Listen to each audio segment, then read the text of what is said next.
Olá, que a graça do Senhor Jesus esteja com você. Hoje já é terça-feira, dia 7. Nós iremos continuar o nosso estudo e o título desse estudo é Novo Compromisso e é bom ter você como companhia. Sigamos juntos nessa jornada, viu?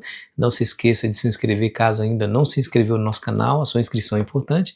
E ao final deixar o seu gostei e de compartilhar esse vídeo com seus amigos, porque assim estaremos juntos pregando o Evangelho. Continue fazendo assim, ok? Muito bem. Nós estamos estudando a história linda, maravilhosa da salvação daquela prostituta chamada Raabe, né? Demonstrando a graça e a misericórdia que Deus tem para com os seres humanos. Onde abundou o pecado, superabundou a graça. Não importa a gravidade do pecado. Se o pecador abraçar a fé, abraçar a graça, abraçar a promessa, buscando de Deus o perdão depois de se arrepender, receberá de Deus a misericórdia, assim como houve misericórdia para com aquela meretriz chamada Raabe. Bom, Raabe fez um acordo com aqueles espias que ela havia salvado.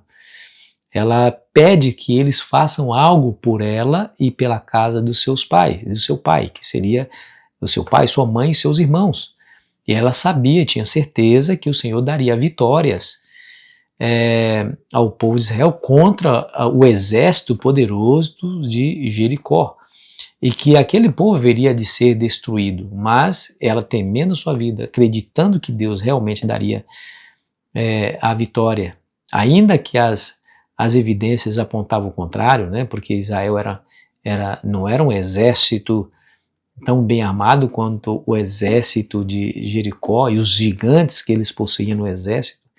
As evidências apontavam o contrário, mas ela acreditou em Deus, no poder de Deus, de tal maneira que o impossível iria acontecer e que Jericó cairia sob o ataque israelita e que o povo seria destruído, e ela pediu misericórdia e clemência por sua vida e pela vida da sua família. Olha o que diz aqui, ó.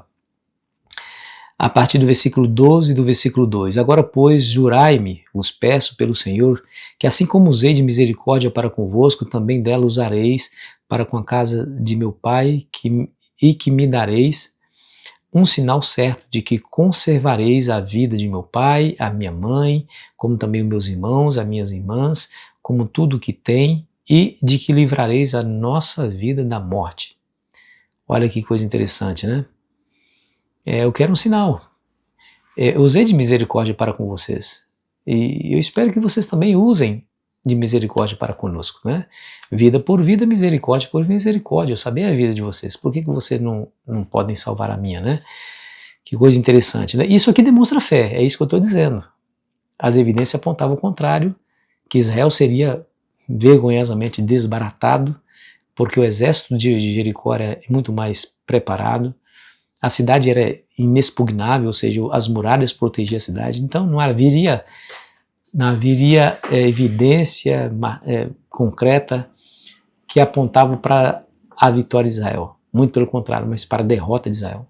No entanto, ela acreditou que Israel seria vencedor e por isso pediu clemência e misericórdia para com o povo de Israel acerca de si e da sua família, né?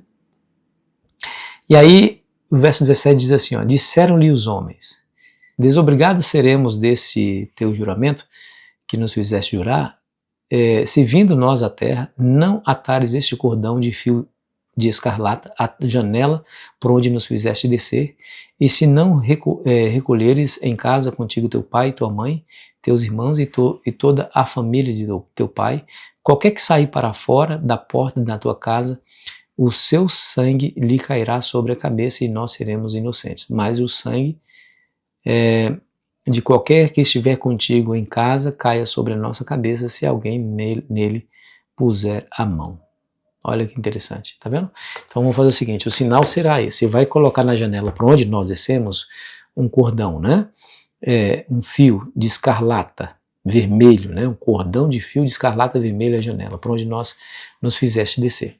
Esse será o sinal. Mas entenda uma coisa, coloque todo mundo da casa do seu pai dentro da sua casa. Se tiver alguém fora, estaremos desobrigados desse juramento e o sangue dessa pessoa cairá sobre vocês, não sobre nós. Estaremos inocentes desse sangue. Mas vocês precisam estar todos dentro de casa e com esse fio de cordão escarlate pendurado na janela. Aí saberemos que essa casa nós não deveremos tocar. E assim foi feito, né? Que coisa interessante. Isso não te lembra a Páscoa? Você lembra que quando o povo de Deus estava no Egito, a última praga foi a morte dos primogênitos. O anjo destruidor haveria de visitar cada casa no Egito e matar o filho mais velho.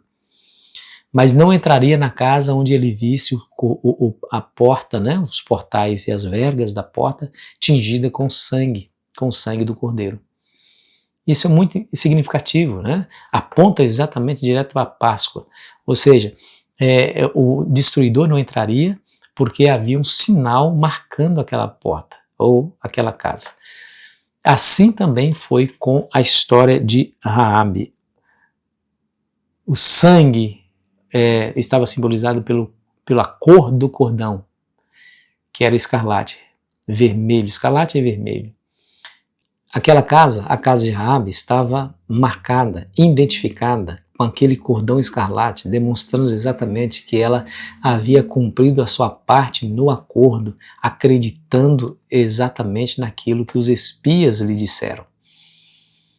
Você percebe que essa é uma atitude harmoniosa entre fé e obras. É por isso que Tiago, no capítulo 2, verso 25, vai dizer que a prostituta Raabe foi justificada por suas obras, porque ela não somente creu que o Senhor Deus, o Deus de Israel, era tão poderoso que faria com que Israel vencesse a batalha contra o exército poderoso de Jericó.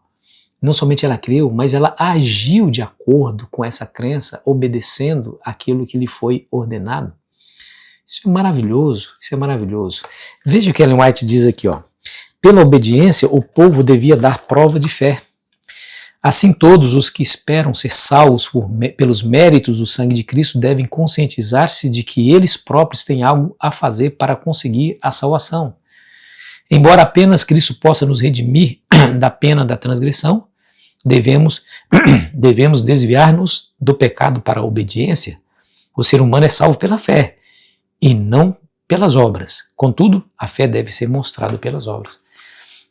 E aqui você vê, você percebe aqui a harmonia que existe entre essas duas coisas, fé e obras. Né? Eu gosto muito dessa expressão que ela usa aqui, ó, desviar, devemos nos desviar do pecado para a obediência. Desviar-nos do pecado para a obediência.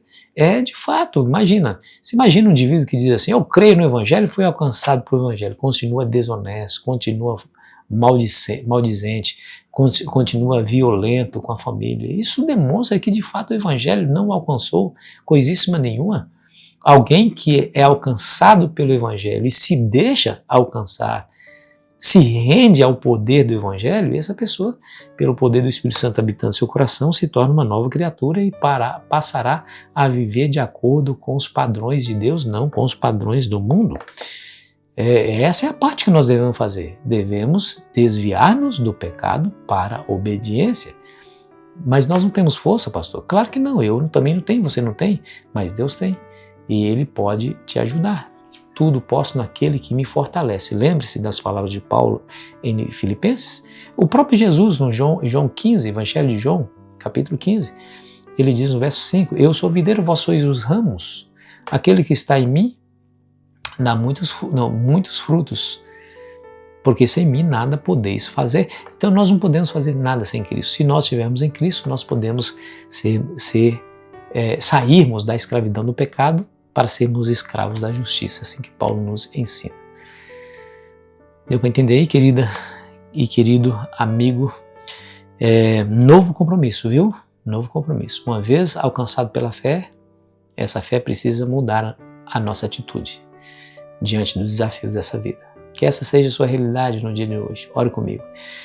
Pai querido, nos ajude, Pai, pela força de Cristo em nós, do Espírito Santo em nós, a fazer exatamente aquilo que a Tua Palavra nos ensina a fazer. Perdoe os nossos pecados, Pai, e nos ajude a andar segundo a Tua vontade nessa terra, em nome de Jesus. Amém. Que a graça de Jesus esteja com você. Estaremos prontos mais uma vez amanhã para continuarmos nosso estudo. Fico esperando você ansiosamente. Aproveite bem o seu dia.